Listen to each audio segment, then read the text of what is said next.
I think people talk about rejection like it's a moment, like it's just a yes or no. But I don't think that's what it really is. Rejection doesn't feel like a moment. It feels like something that slowly settles in afterwards.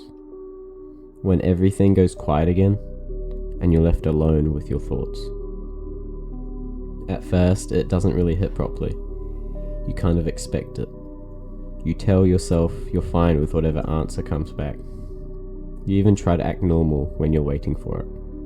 But the truth is, you're not really waiting for the message. You're waiting for a version of reality you secretly hoped would happen. And when it doesn't happen, nothing dramatically changes around you. That's the weird part. The world doesn't react. Everything just keeps going on like normal. But inside, something feels off.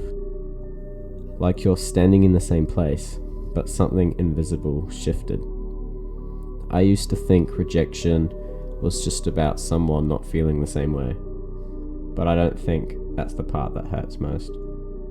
I think the real pain starts after, when your mind starts trying to understand why.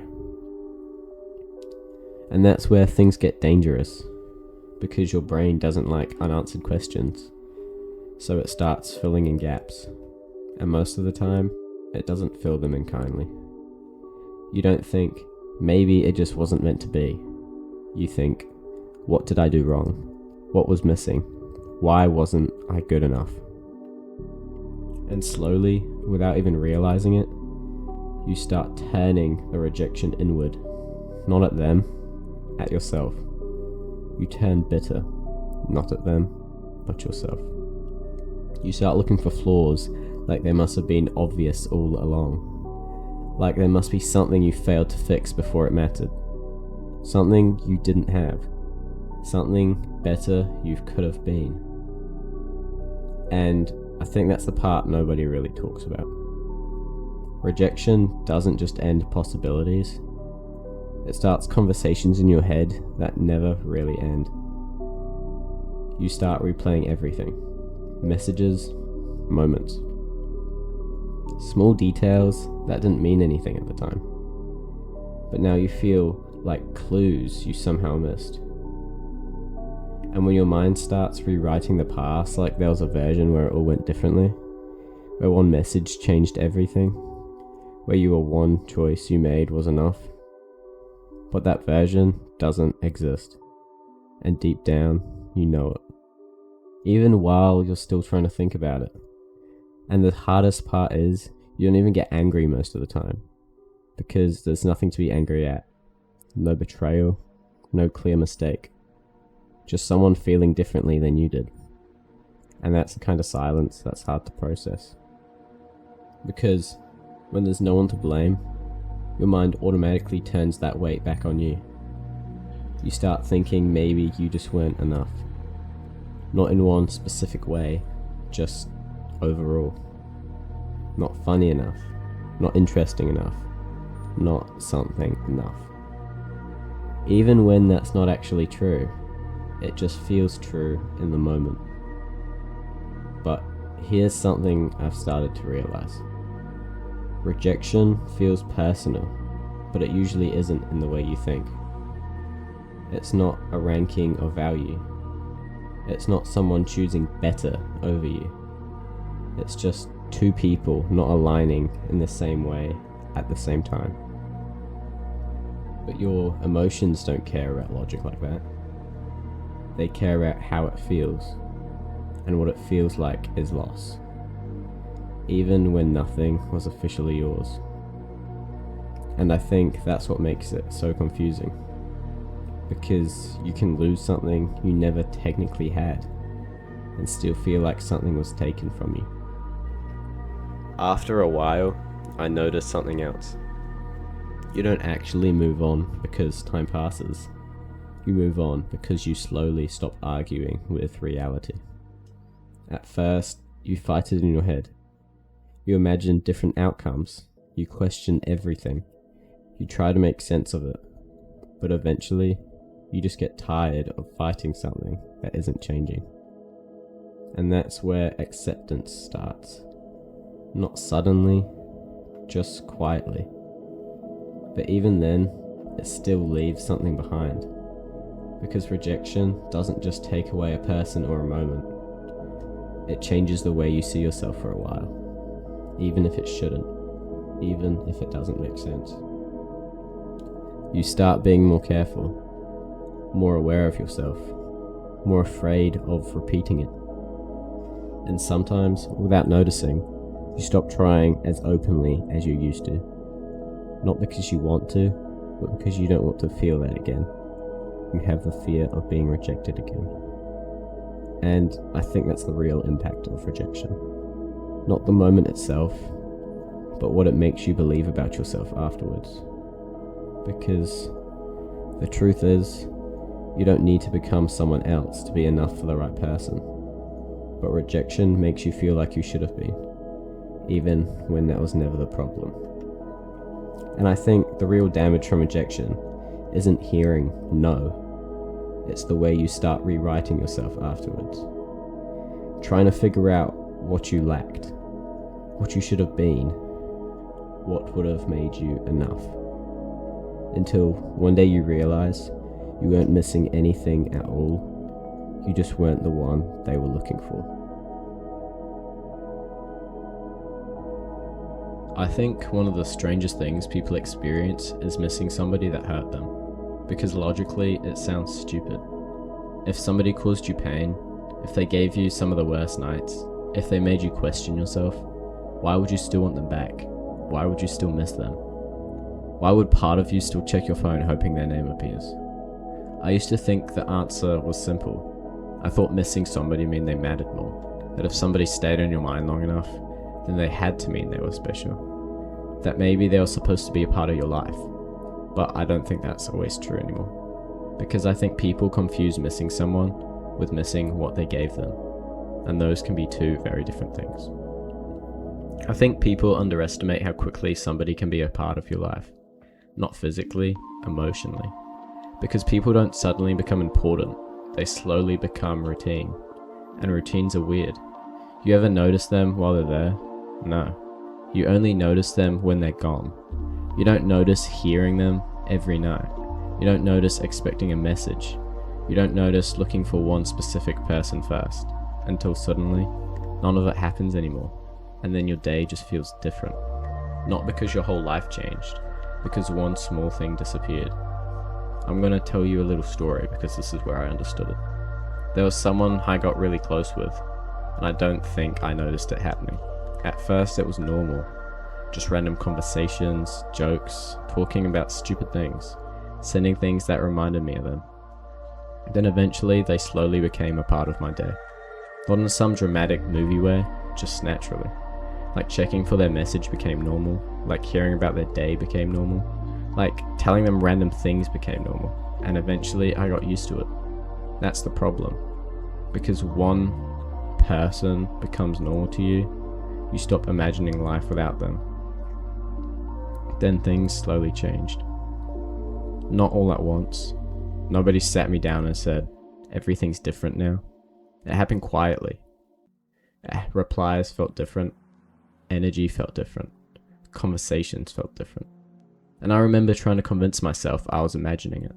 Because when somebody matters to you, you don't want to believe something's changing. Then eventually I noticed something.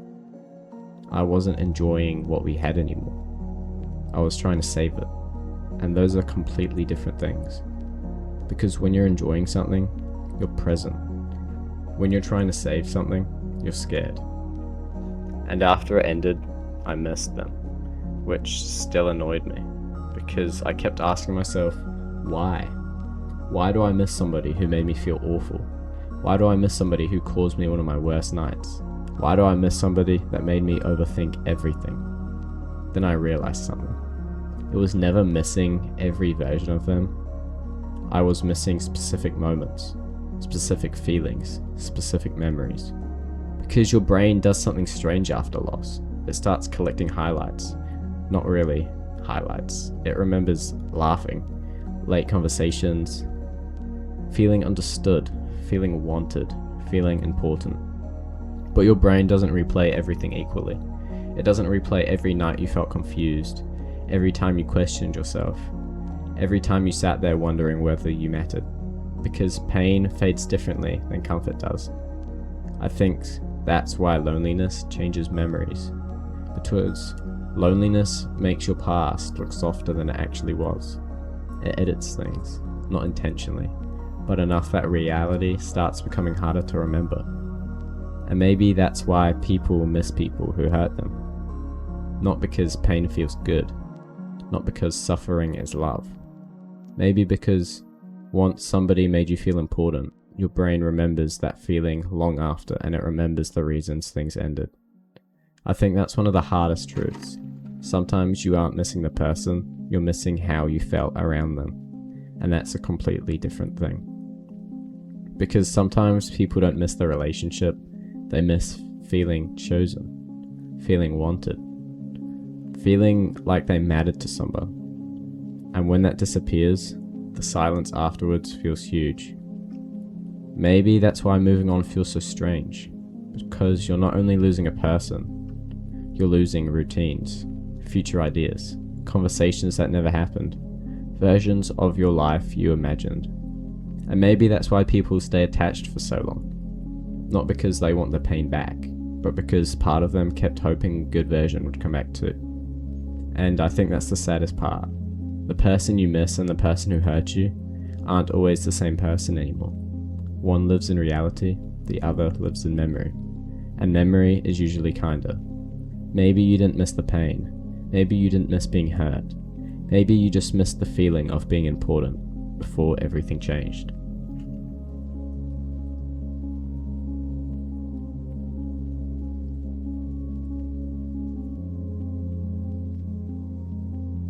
Are you ever just sitting there, doing something completely normal, playing a game, watching something, just passing time, and then out of nowhere, they cross your mind?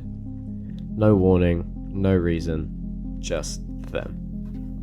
And it catches you off guard because you thought you were doing better. You thought you were past it. You thought enough time had gone by that and you wouldn't be hit like that anymore. But it does. And for a moment, everything feels the same again. I think that's something a lot of people go through, but barely anyone actually talks about. People talk about breakups like it's this clean thing, like it ends, you just feel sad for a bit, and then you just move on and become a better version of yourself. But it's not like that. It's way quieter than that. It's not always loud or dramatic. Sometimes it's just you, alone with your thoughts. And somehow they're still there, not in your life anymore. Not someone you talk to, not someone you see, but still in your head, like they never really left. And the confusing part, like, how can someone be completely gone, but still feel like a part of you?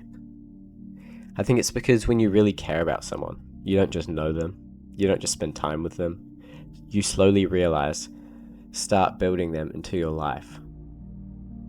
They become part of your routine, part of your habits, part of how you think, part of how you react to things. And then one day, they're just not there anymore, and everything feels slightly off. Not enough to completely break you, but enough that you notice the small moments. Like when something's funny happens and your first instinct is to tell them, and then you remember you can't. When you hear a song that's a little too close, and suddenly you're thinking about moments you didn't even mean to remember.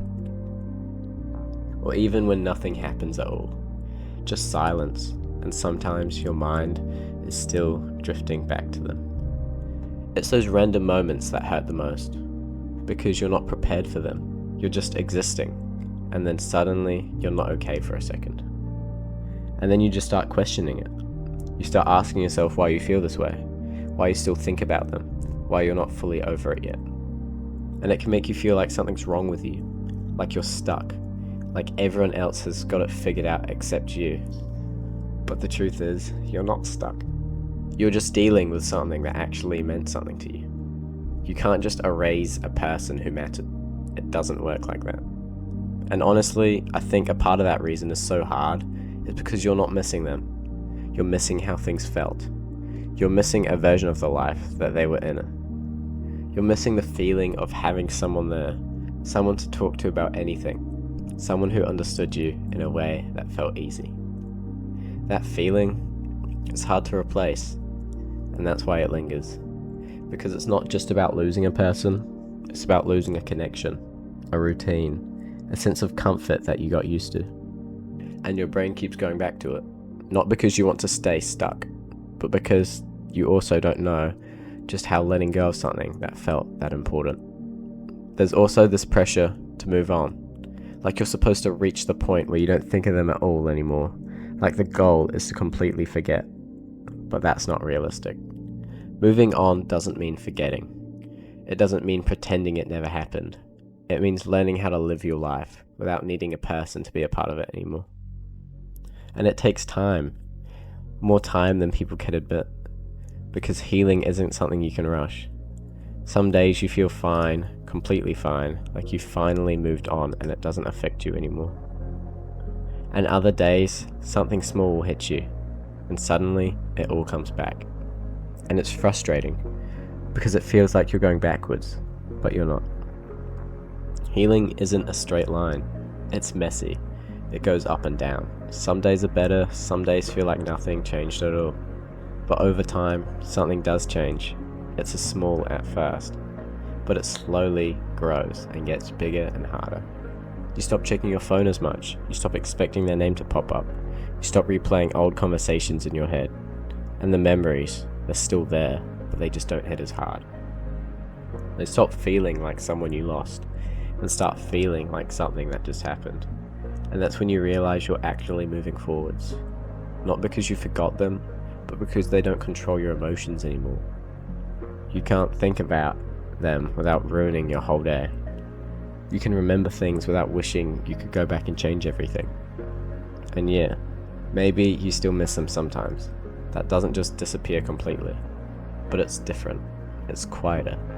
It doesn't feel like this heavy weight anymore. It just feels like something that was real, something that mattered at the time. And I think that's the part people don't say enough. It's okay to miss someone and to still move on.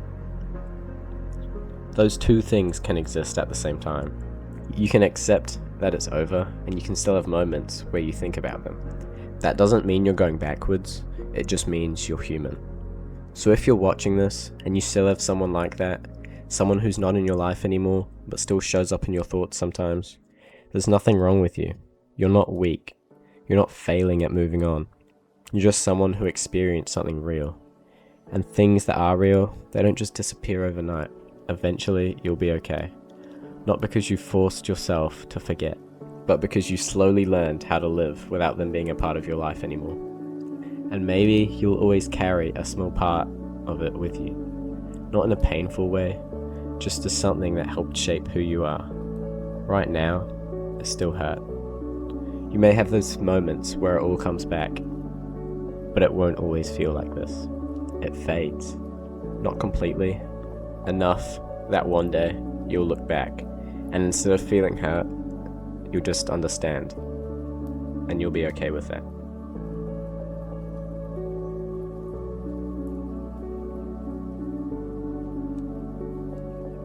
I think a lot of people become emotionally attached long before they become emotionally safe.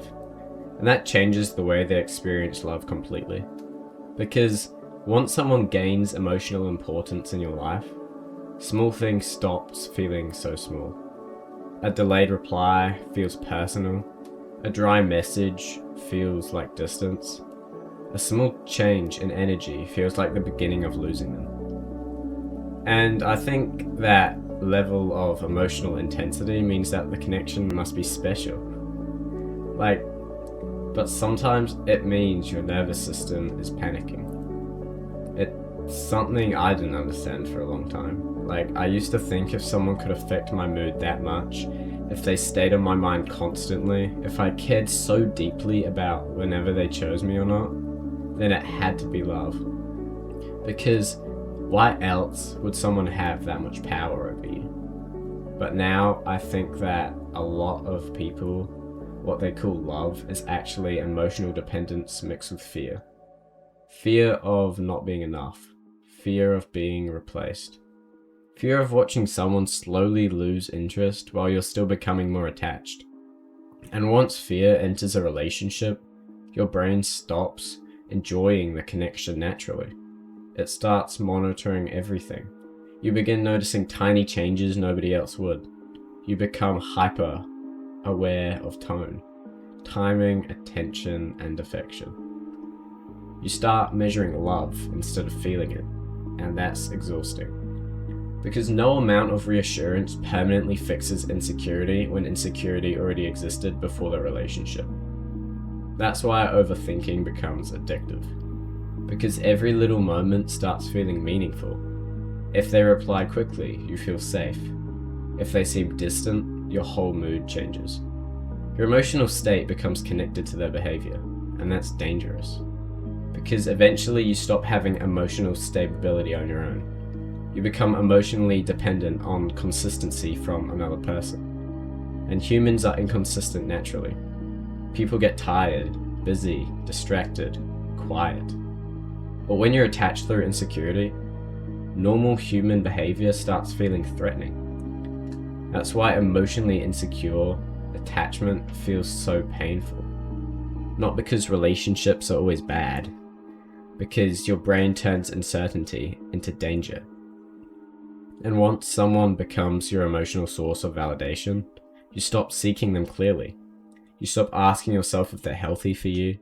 You stop asking whether they're actually bringing peace into your life. You only focus on whatever they still want for you. That's where people lose themselves.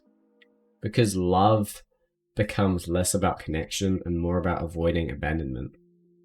And I think that's why emotionally distant people become so addictive. They create inconsistency, and inconsistency creates obsession. Your brain starts chasing the high moments, the reassurance, the affection, the times they suddenly make you feel special again.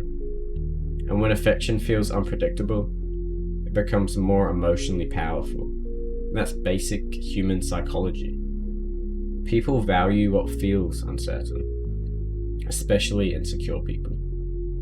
Because uncertain love feels like something you need to earn. And once you believe love must be earned, you stop believing you deserve calm love naturally.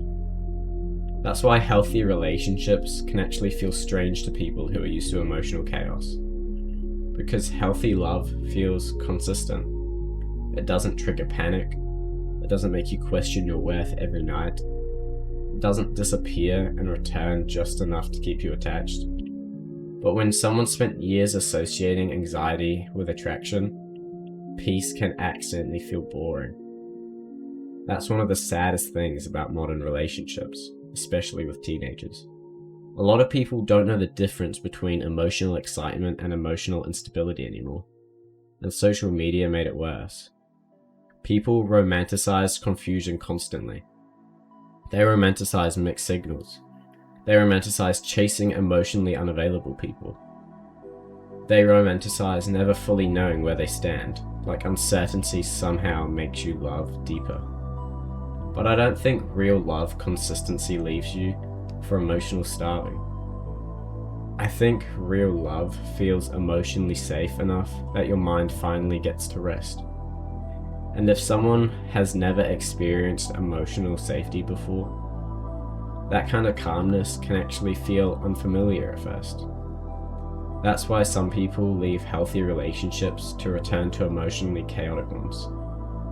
Not because the healthy person lacked value, because chaos felt more emotionally stimulating. And humans get addicted to emotional stimulation very easily, especially when self-worth is low. Because if you secretly believe you're hard to love, you'll naturally chase people who make love feel difficult.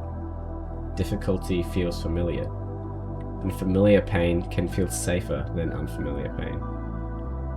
That realization changed the way I viewed relationships completely. Because I started understanding that wanting someone intensely doesn't always mean they're right for you. Sometimes it just means they're activated your deepest insecurities. And insecurity can intimate love very convincingly. Like, I used to think love was supposed to feel intense all the time. Like if someone made your stomach drop every time they texted. If they stayed awake and you stayed awake, just overthinking about them. If you had the power to ruin your whole mood with one dry reply, then that must mean feelings were real. But now I think a lot of that was anxiety. When someone truly liked you in a healthy way, most of the time they don't leave you constantly guessing. They don't make you question wherever you stand at night. They don't disappear just enough to make you chase harder. But the problem is, when you're used to inconsistency, peace can actually feel unfamiliar. And people confuse unfamiliarity with boredom all the time. That's why some people lose interest the second someone starts loving them properly. Because they were never addicted to love, they were addicted to uncertainty. They were addicted to trying to earn love. There's something dangerous about finally getting attention from someone emotionally distant. It feels rewarding, like you've accomplished something, like you've finally become enough. And I think that's why emotionally unavailable people stay in people's heads for so long. Not because the relationship was deep, but because the validation felt difficult to obtain. People value what feels hard to keep, even when it destroys them. I think attachment and love are two completely different things. Attachment says, please don't leave me. Love says, I care about you even when I'm not afraid. Attachment comes from fear. Fear of abandonment, fear of loneliness, fear of not being enough. That's why attachment can feel so intense. Because your nervous system treats losing the person like losing safety. And when someone becomes your source of validation, you stop seeking them clearly. Never make a woman your main source of happiness if you're not dating them either. Like, you stop asking, did they actually treat me well? And start asking, how do I keep them interested? That's not peace. That's survival. And I think a lot of people stay in unhealthy emotional situations because the highs feel so powerful. But powerful emotions are not always healthy emotions. Chaos can feel exciting. Consistency can feel boring. But excitement is not the same thing as emotional safety. And that's where I think realization changes how you see the relationships forever. I'm going to tell you a little story from my own experience because I think this is where I understood the difference properly. There was someone I liked a lot. And when I say a lot, I mean the kind of person who slowly becomes part of your routine before you even realize it. The person you check for, the person who you could change your mood for instantly. And at the start, everything felt amazing. Not because the relationship was perfect, because it felt unpredictable. Sometimes she'd give me so much attention, sometimes she'd go distant, sometimes she'd make me feel like I'm the only person she cared about. Other times I'd feel completely invisible. And instead of walking away from that inconsistency, I became more attached to it without even realizing. Because every small moment of affection started feeling valuable, like something I had to earn. And eventually I realized I stopped enjoying the connection itself. I started obsessing over maintaining it. That changes you. You become hyper aware. You notice energy shifts instantly. You notice that a late reply affects your whole night. One dry text feels personal. One cancelled plan feels like rejection. And after enough time, you stop feeling secure even during the good moments. Because part of you was already preparing for the distance to come back. That's not love.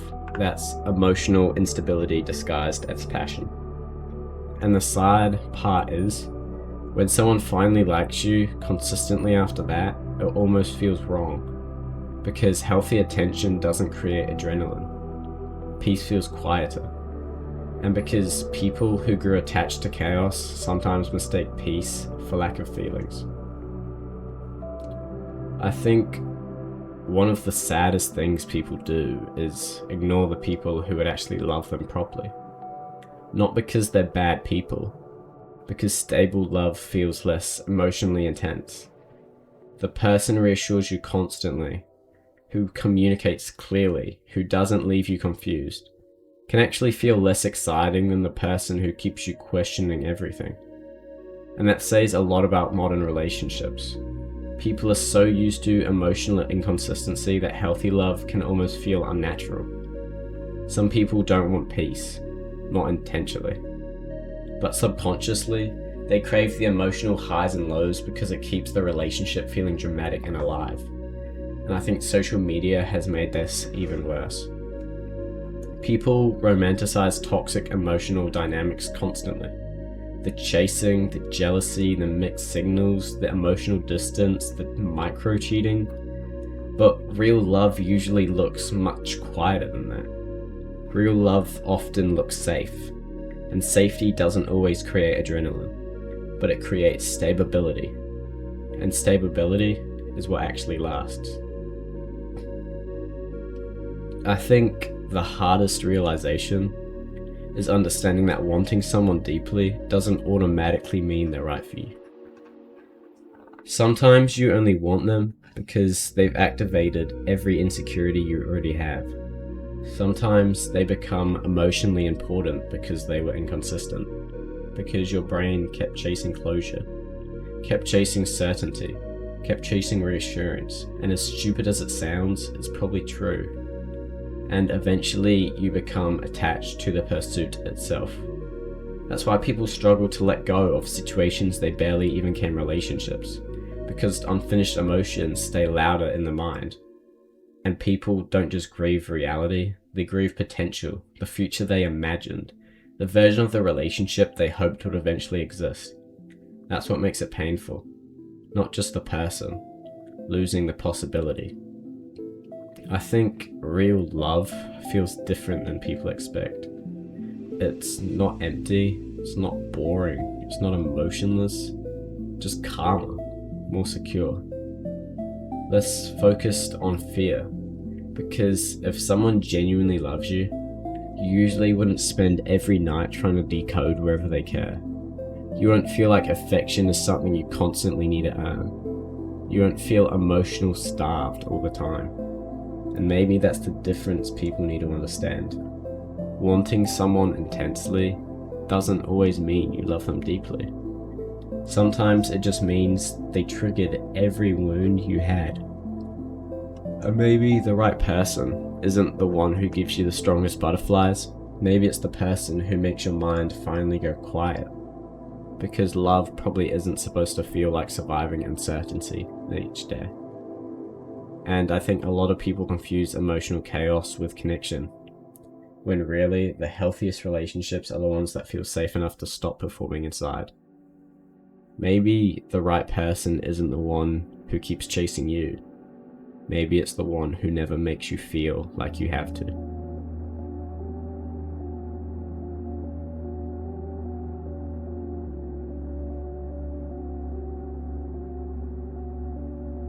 I think people misunderstand overthinking in relationships.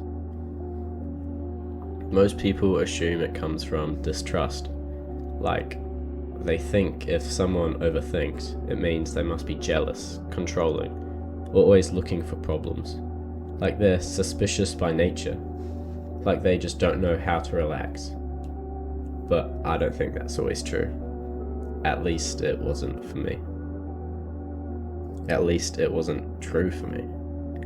Because when I used to overthink, it was never really about not trusting her. It was about not trusting myself to be good enough. And that is a very different kind of pain. I didn't sit there thinking she was a bad person. I didn't think she wanted to hurt me. I didn't think she was secretly trying to replace me. What I thought was worse than that. I thought if the right person came along, she'd realize she could do better than me. That's what overthinking looked like in my head. Not suspicion, comparison. When you already feel replaceable, love becomes hard to trust. Not because the other person is doing anything wrong, because your mind already believes there are better options everywhere. Better looking people, funnier people, more confident people, stronger people, people who just seem easier to love, people who you'd walk into a room and you don't even have to try. And if you spent enough time doubting yourself, your mind starts assuming anyone you care about will eventually notice them too. That's the side people don't really see. From the outside, overthinking looks dramatic. It looks annoying. It looks like someone making a problem out of nothing. But from the inside, it feels like trying to survive something invisible. Because when someone matters to you, small things stop feeling small. A late reply doesn't feel like 10 minutes. It feels like distance. A dry text doesn't feel like a mood.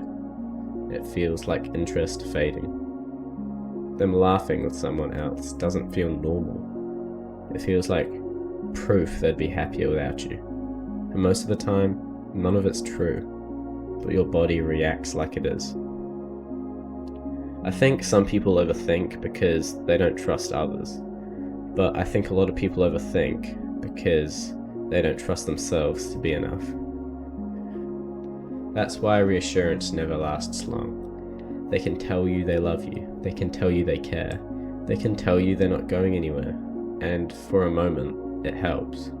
Then your mind starts again. What if they change? What if they realize I'm not worth it? What if I'm only temporary? What if they meet someone who has everything I don't? And eventually, you just become exhausted.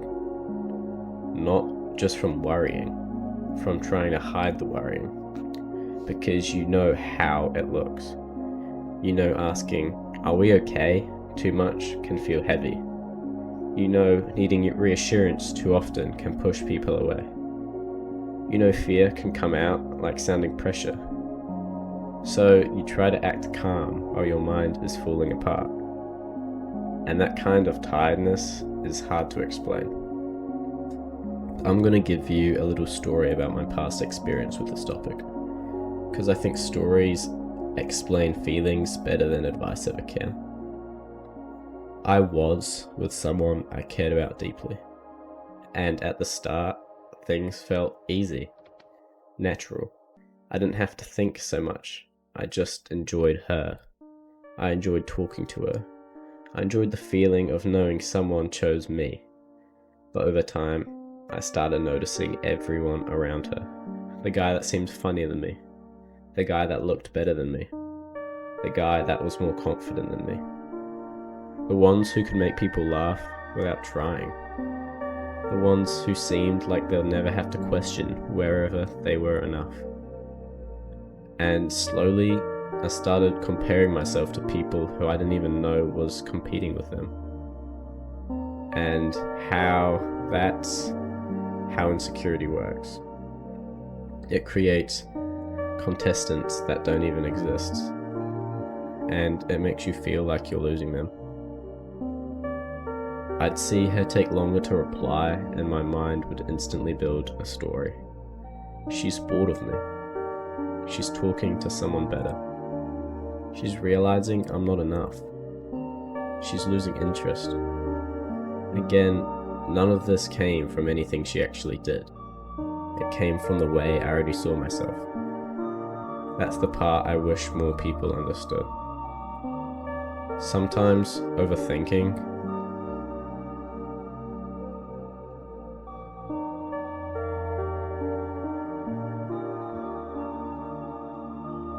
says more about your self-worth than it does about your partner.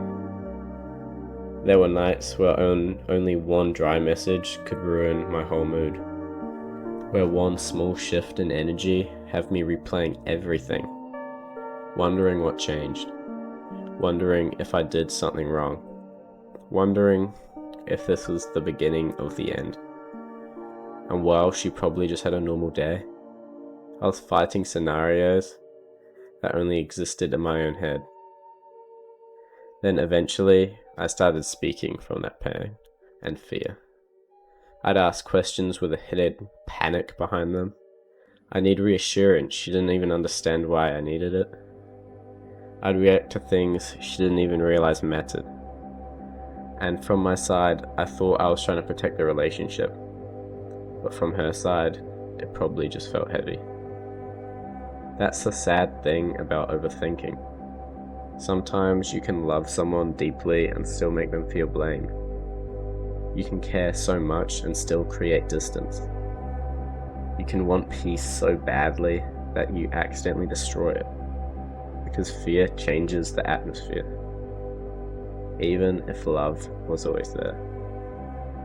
And I had to admit something painful to myself. The issue wasn't that she had better options around her. The issue was I believed she should want them more than me. So I acted insecure before anything bad even happened. I treated imaginary competition like it was reality. I made fake scenarios in my head. And that slowly damaged something that may have been fine if I just trusted the moment I was in. I think when someone feels deeply imperfect, they start expecting abandonment easy. So they look for signs everywhere. They don't emphasize peace. They don't enjoy peace. They monitor it. They don't relax into love. They prepare for loss. And when you live like that, even good relationships feel unstable. People say overthinkers need to trust more. Maybe that's true. But I think first, they need to feel worthy enough to stop assuming they're one mistake away from being replaced. Because trust is hard when your self-worth is low. You can't build security on top of self-hate. I wish I understood earlier that being chosen doesn't mean being perfect. It doesn't mean being the funniest in the room, the best looking, the strongest, the most impressive. A lot of people are chosen because they feel safe, because they're kind, because they're honest, because they're consistent, because they make someone feel understood. Things insecurities ignore because they're harder to measure. That's why comparison is so dangerous. Comparison only notices obvious things: looks, status, attention, confidence. It rarely measures loyalty, depth, patience, presence. The way someone makes another person feel calm. The quiet things that often matter more than anything flashy ever could. If you're someone who overthinks the people you like, maybe it isn't because you're toxic, maybe it isn't because you're controlling, maybe it's because some part of you still believes you're easy to leave. And if that's true, the real battle was never them. It was always the story you believed about yourself. Because no amount of reassurance can permanently heal a wound that kept reopening from inside. That healing has to happen where the damage started, in the way you see yourself. And I think that's the real tragedy of overthinking. It isn't about makes you worthy. It can be something or someone feeling unloved while you were actually loving them the hardest you knew how. You weren't trying to control them. You weren't trying to control the fear of losing them. You weren't angry. You were scared. You weren't suspicious of them. You were suspicious of yourself. And one day I realized something painful. I kept waiting for someone else to make me feel secure, when insecurity was only the third person in the relationship the whole time. Sometimes people don't lose love because somebody better arrived. Sometimes they lose it because fear never lets it be peaceful. And that's hard to accept when all you ever wanted was to keep them.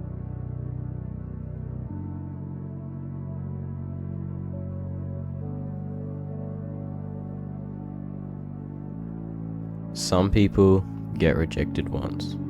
A clear answer. A painful moment. Something they can eventually move on from. But some people get rejected for years without even hearing the word no. And I think that's a different type of pain. Because when somebody says no, at least you know where you stand. But when they never know how you feel, you end up trapped between hope and reality, close enough to matter, but never close enough to be chosen. And that's what people call the friend zone. But I don't think the friend zone is always what people say it is.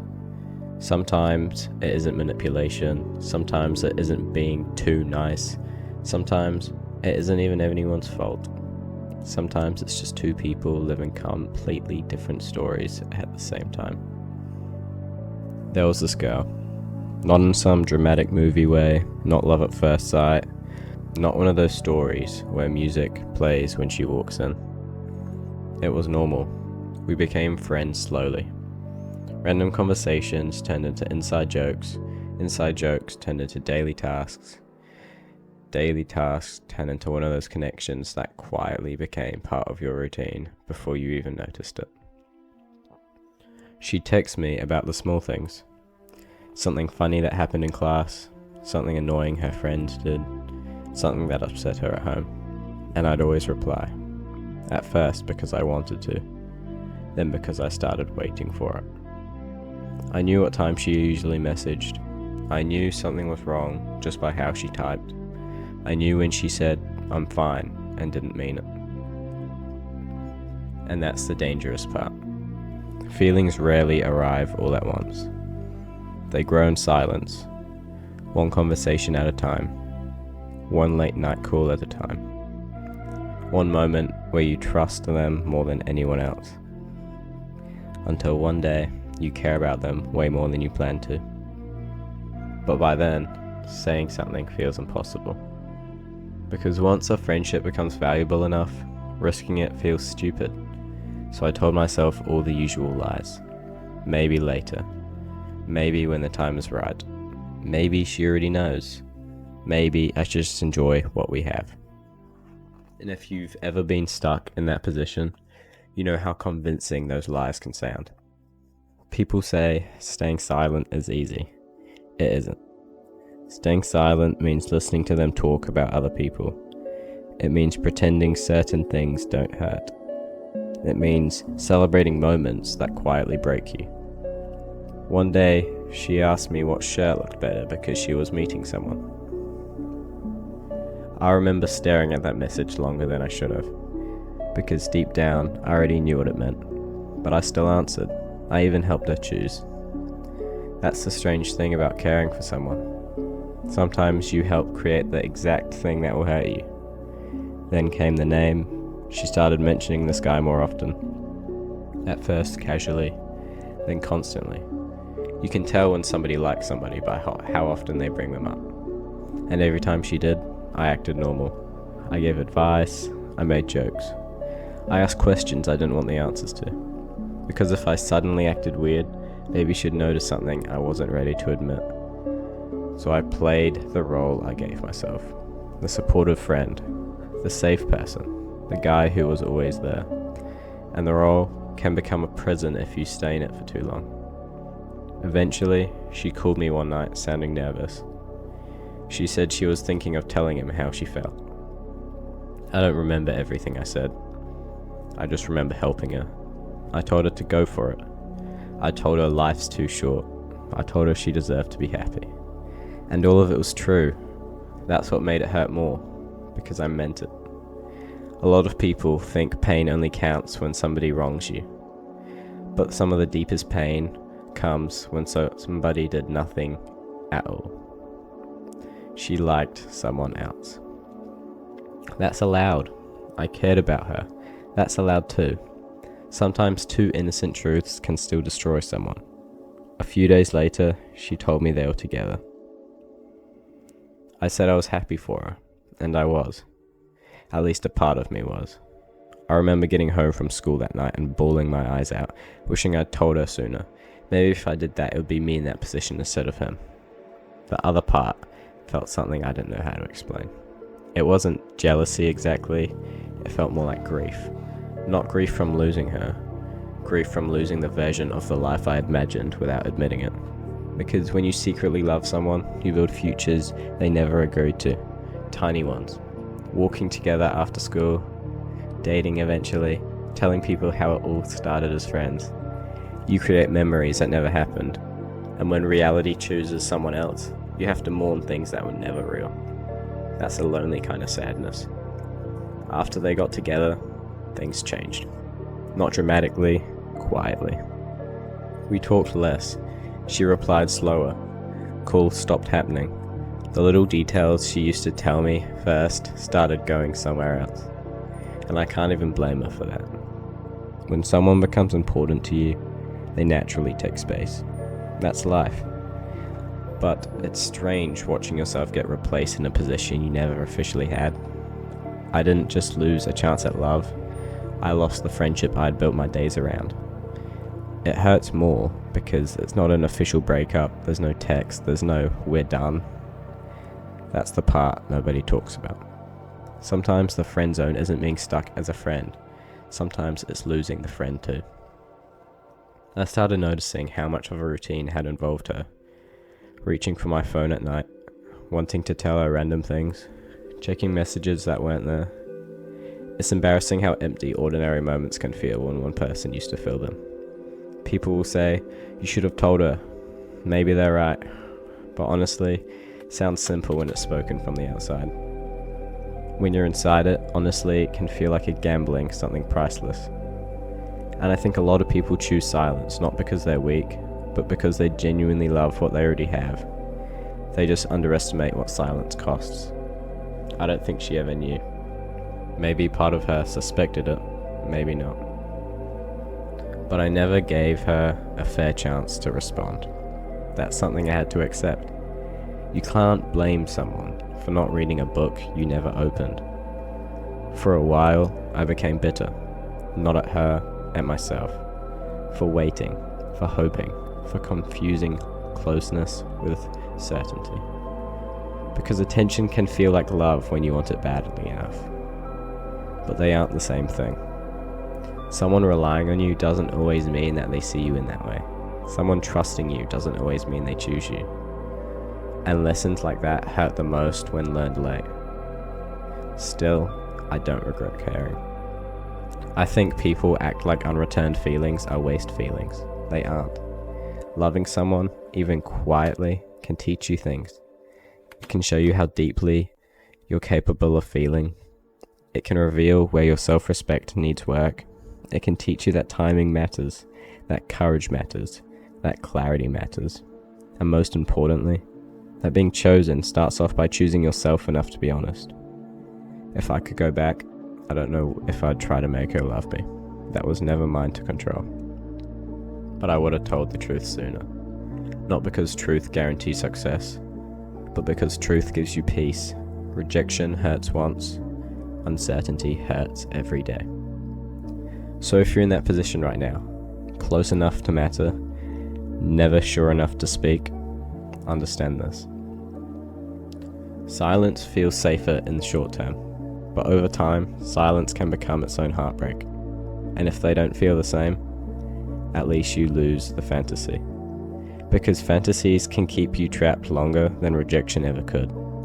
Some people don't lose the person they loved, they lose the chance to ever tell them. And sometimes, that's the part of them that stays with you the longest.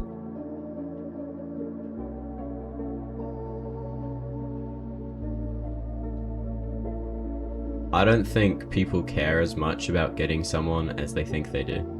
I think people care about being chosen, because being chosen feels bigger than loving sometimes. It feels like proof that you're enough. Proof that somebody looked at every flaw, every insecurity, everything you tried to hide from people and still decided, I want you. And I think that's why rejection hurts so much. Not because we lost a person, because sometimes it feels like we lost evidence. Evidence that maybe we were worth something. When you really think about it, people spend their whole lives wanting to be chosen. As kids, we wanted to be chosen for teams, wanted to be invited, wanted people to sit next to us, wanted friends, wanted attention, wanted approval.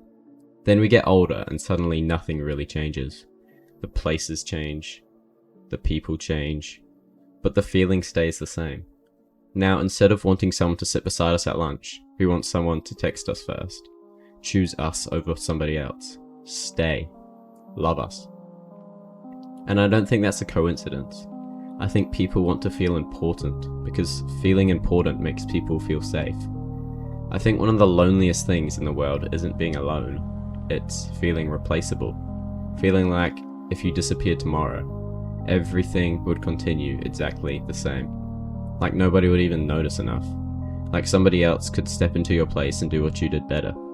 That feeling destroys people quietly, because when you feel replaceable, being chosen suddenly becomes everything. Because if somebody chooses you, it almost feels like they disagreed with every insecurity you've ever had. They looked at every flaw you had and said, no, I still pick you. And that feeling's addictive, because people don't just want relationships.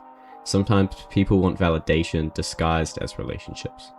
And I think that's where things become dangerous. Because once your self-worth starts depending on being chosen, you stop wanting connection, you start wanting proof. Proof that you're enough. Proof that you're valuable. Proof that you're not easy to be replaced. I think that's why people compare themselves so much, especially when they like someone, because suddenly everybody becomes competition. You start noticing things even you never cared about before. Who's funnier, who's better looking, who's more confident, who's taller, who's stronger, who gets more attention, who's better at talking. And suddenly you're comparing yourself to people who didn't even know they had a part of the competition. And that's the sad thing, because most of the time, the other people aren't even competing. You're competing against yourself. Against the version of you that keeps saying, you're probably not enough. I'm going to give you a little story. I think this is where I really understood all of this. There was this girl I cared about a lot, and honestly, I don't even think I noticed how much I cared at first. It started normally, just talking, laughing, sending random videos, the kind of thing where someone slowly becomes part of your day without realizing. And after a while, I start looking forward to hearing from her. And then eventually, I started noticing other people around her. Guys who seemed more confident than me, funnier than me. People who walked into rooms and somehow everybody paid attention to them. People that seemed effortless. And I remember sitting there thinking, if I had to compete with these guys, I'd lose. Not because they did anything wrong, not because she did anything wrong, but because when you already feel imperfect, your mind starts creating competition nobody else is playing. I remember one night she took longer than usual to reply. Nothing crazy, maybe an hour, maybe less. But when somebody matters enough, your brain starts doing weird things. I started thinking, maybe she's getting bored of me. Maybe she's talking to somebody else. Maybe she found someone funnier. Maybe she found somebody better. And while she was probably just living her life normally, I was sitting there creating scenarios that didn't even exist. And that's when I realized something. I wasn't scared of losing her. I was scared of losing what her would mean. Because if she chose somebody else, in my head that wasn't just rejection, that felt like confirmation. Confirmation that every insecurity I already had about myself was true. And that's why it hurt. Not because I lost a person, but because I felt like I lost proof that I mattered. And I think a lot of people do that. I think people connect their value to other people's choices, which sounded harmless at first, until somebody leaves. Because if your value came from being chosen, what happens when you stop being chosen? People start blaming themselves. They start rewriting themselves. Maybe I wasn't funny enough. Maybe I wasn't attractive enough. Maybe I cared too much. Maybe I wasn't enough. And that's dangerous, because your brain starts treating rejection like a rating system. Like somebody looked at you and decided, no. But people aren't rankings. Love isn't rankings. Human connection isn't rankings. Because someone choosing somebody else doesn't automatically mean they were better than you. That's one of the biggest lies people believe. People say, they choose him over me. They choose her over me. Like it's some competition with a winner. But people don't compete, and they're not trophies. Connections aren't math. Sometimes people just connect differently. But emotions don't care about logic. That's the problem.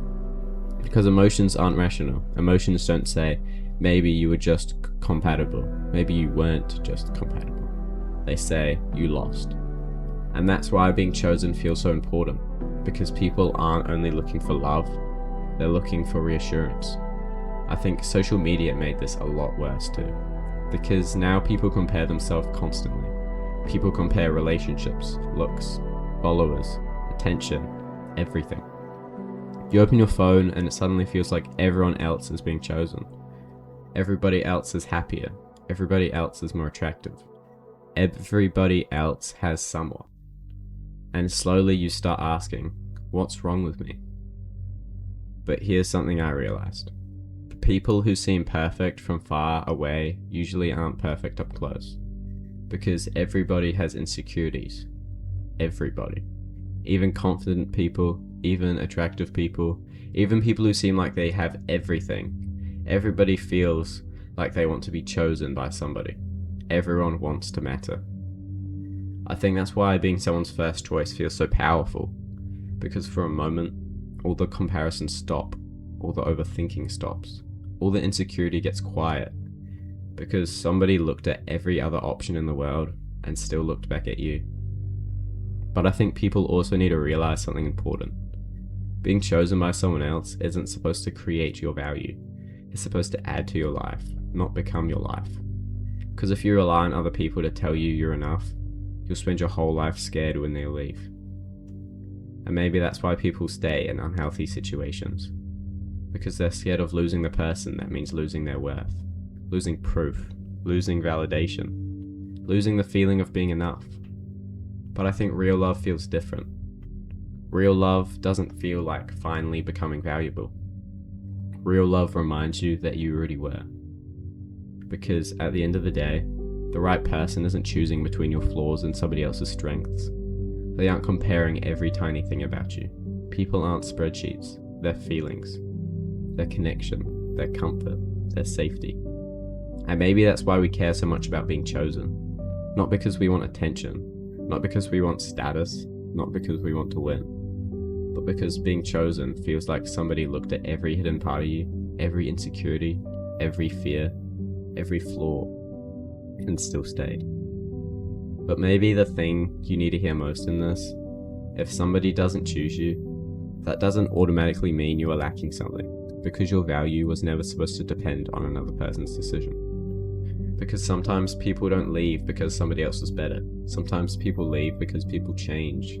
Sometimes timing changes. Sometimes feelings change. And sometimes things just don't fit. And I think that's what took me so long to understand.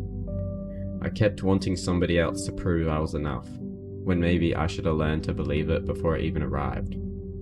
Because if your self-worth only exists when somebody chooses you, you'll spend your whole life terrified of being unchosen. And maybe that's the real reason we care so much about being chosen. Because deep down, most people aren't looking for someone, they're looking for proof that they matter.